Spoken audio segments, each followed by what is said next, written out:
not like most of the boilers, electric boilers you see is they bang Top full right on corner. and Top then right. off.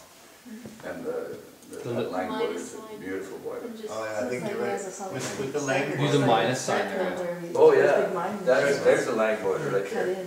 Oh yeah, that's. So that's the whole electric boiler, that vertical Yeah. thing on the left. Right here. And it's built so that it'll fit in a 2x6 wall, so you could actually have a closet door on it. And the pump is built right on it Oh too. my god, I love it. That's great. That particular one comes up to 16 or 15 kilowatts? 15 kilowatts. 15 kilowatts, which, well, you know, we're getting to an issue that I'm having is looking at it for smaller and smaller and smaller. Because I don't need 100,000 BTUs, I don't need 90, I need 50, 40, 30, you know, and they don't make gas boilers very much, you know, you can get down to 50, but people are building well and building the way Vic says. And I put one of those in for a fairly good sized cottage at the lake to heat it. It's so nice, it fits underneath their their laundry table, don't even know they've got a... And how much does that unit cost? They're pretty reasonable actually. I'm trying to remember what we do sell them Well, I for. bought from you, so you have to... Yeah, 25. No, they're not even that much. 2,200 I think they are. Yeah, I think For a that sounds 5 good. kilowatt? I'm sorry? For a 5 kilowatt or? No, 15. That's 15? Yeah. So, and they have a pump built into them, right? Yeah. Yeah, that little yellow cylinder at the bottom is the pump. Can the pump that you were talking about in the summer continuing to run the system? You betcha. So presumably that will do it without turning on the boiler? There's a program unit on that has everything you could imagine.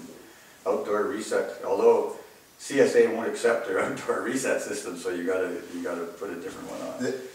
I mean, and by the way, I don't work for Vic, I learned from him, but that boiler there, it's made in Germany and they use it all over Europe, but we don't accept it. It's not CSA approved yet. So Vic has to take out his wallet and pay engineers for every one. He has to pay for an approval individually on every boiler. $100. That's worth it. Yeah. And it would be a lot more for me, but he sells them. He sells quite a few. So all that is doing is distributing the electric heat through a hydronic system. Yeah, sure. Yeah. And then another $3 a foot to get the hydronic system in place, and you're Yeah. done. Yeah. That's cheaper. Than That forced doesn't air. include the concrete or anything like that. You know? Oh, that's cheaper than forced air. Well, that's what I say. It really isn't that much different. You know, and I don't know very much about forced air, so I'm only talking about, I can't really compare. But one of the last customers I was working with, a guy came in and was talking to him in the other room and he said, well, what's this cost you compared to what's the premium? He said, there's no premium. Oh, That's what he told me, or he didn't tell me, he told this other guy, and I thought maybe I ought up my price. The only issue is you still have to have ventilation, right? So a forced air system has that already. Well, we have a unique ventilating system too. We If do you're ground gonna source install- ventilation. If you're going to install an HRV anyway, which is what we've got in this building, you've got the HRV, and then it was minimal to put the ducts or the ceiling on this one, right? Yeah. So I think you'd have an HRV no matter what. There was an engineer from Switzerland that used to come over and visit me all the time. And ground source ventilation is in the code in Switzerland.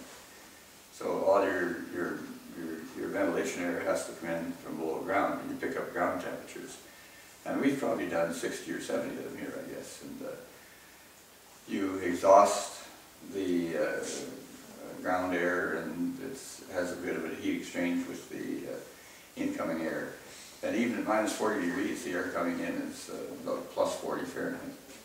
That's what they do with all the passive houses. They put them far enough in the ground that they're at that 40-degree temperature, so the air is preheated from the cold air of 40 below to...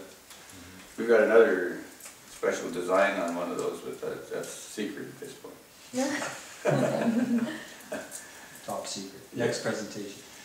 Yeah, we've done a couple of them that are just tubes in the ground. Another question.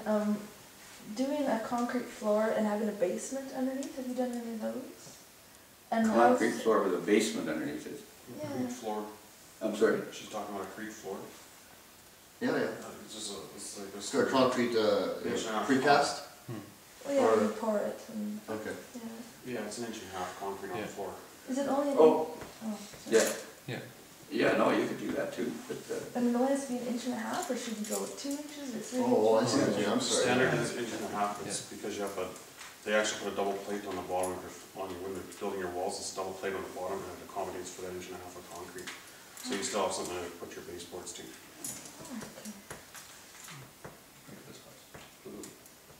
see, another mistake that is made in this country in design and radiant floor heating is you'll frequently see people doing radiant floor layouts, and they'll have a 6-inch space go all the way around the outside.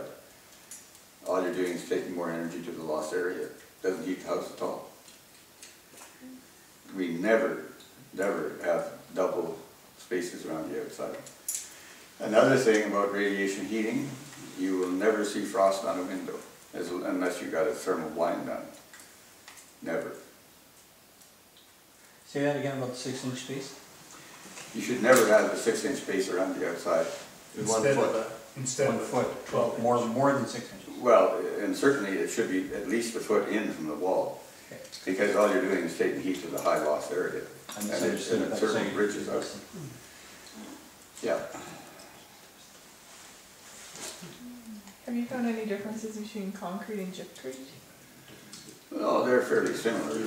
Gypcrete, you can't leave gypcrete exposed. Mm-hmm. It's got to be covered. It's more expensive too. That building up north is all done with gypcrete.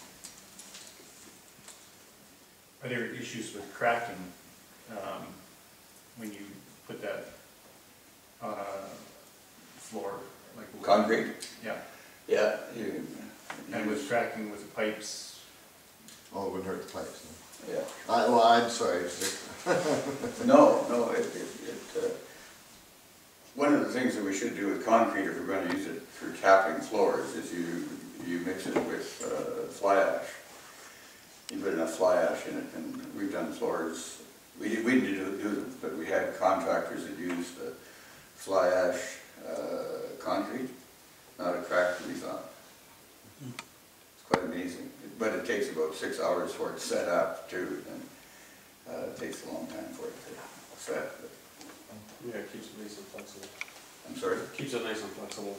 Oh, yeah, yeah, How about the radiant heat through a wood floor, yeah, hardwood floor? yeah. It has less, there's some resistance to the thermal conductivity, but nothing of any significance. I mean, you might have to run a degree or two higher temperature or higher flow rate, whatever. It wouldn't dry out the flooring too much? No, now that's has been a real issue because the hardwood floor people won't put floor on top of a radiant floor heating system.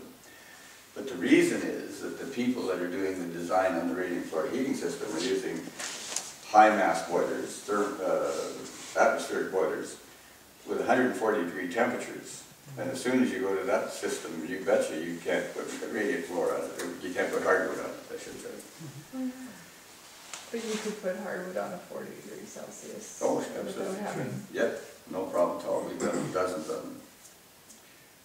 Ooh, and bamboo too then.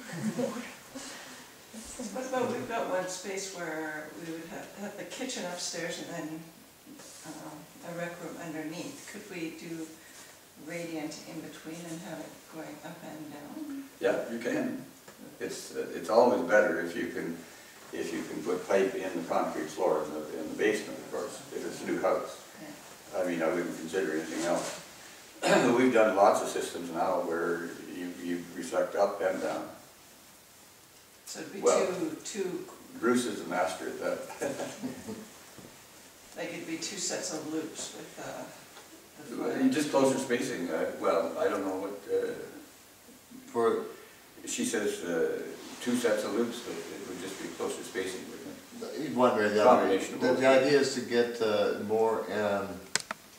more exposure, more energy into that area if you're trying to do more work with it, going up and down. Yeah. That's at least, that was the logic that worked for me doing the AKA gallery, because I'm heating up and down. Typically it's 1 foot spacing on, in normal, but I'm going up and down, and I want to make sure, especially downward, that I'm going to do the job.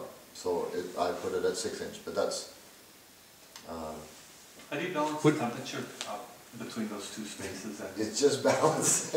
You just say a little prayer or something, I don't know. Could you? By the way, radiation is non-directional. It doesn't rise. It goes every direction with no resistance. And when it comes to balancing a system, because of the characteristics of radiation, it isn't as hard to balance it as you might think. It's much easier to do. I guess that's probably exactly right. With that gallery, one thing I noticed, that even though the ground floor wasn't radiant heated, I took some temperature shots around the place, and the floor was quite a bit warmer than it would have been with forced air. I think. I don't know what it was with forced air, but it was quite warm. It was like maybe 26°, and that's because the ceiling was shining on it all night long, all day long. You know. So, and that translates into a big, even mass of radiation. You know. So we feel. Anyway, so I think that's why it worked as simply as it did. We did a great big building down in Montana. It was a 22,000 square foot building. And so the guy that was building it, he was going to put fluorescent lights up, and it was 24 feet high. I said, they won't come on in the wintertime. What do you mean? I said, it's too cold up there. Well, heat rises. I said, radiation doesn't rise. And anyway, this rumor went around the whole city about this idiot from Canada that was telling that heat didn't rise. Well, when he fired it up, he put one of these great big thermometers at 8 feet, 16 feet, and 24 feet. And the one at the top was 30 degrees cooler than the one at the bottom. So then they said, well, you got him rigged. So he had a great big long pole, so you go and take one off.